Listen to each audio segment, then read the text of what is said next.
Good afternoon, good afternoon. Ayan na, nakaluto na tayo ng pang-apat na ito.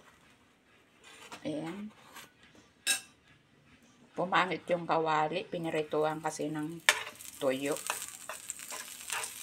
Tapos luma na yung, kasi nagluto ng tuyo. Tapos sabi ko ayaw ko yan. Gusto ko yung daing.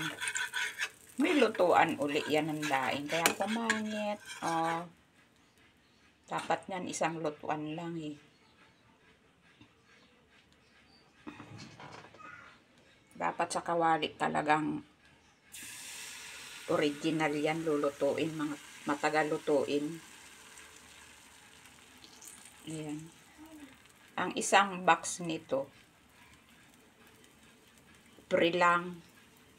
Nung nag-grocery, yung malaking gatas na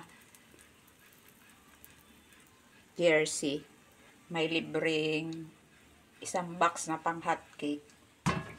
O diba, libre lang, mayroon na tayong pang merienda. Ayan o.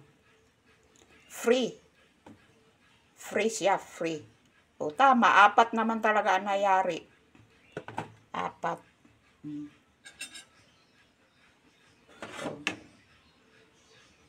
Kinain ko na ang isa. Kaya ayan, 3 na lang yan.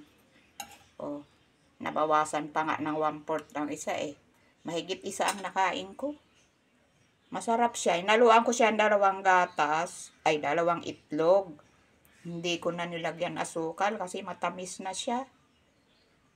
Tatakloban niyan. Tapos may partner na kape. O, diba? Libre na yung merienda. Dahil sa free. Free, free, free. Lelelele, free. Bye. Thanks for watching, mga kalalabs.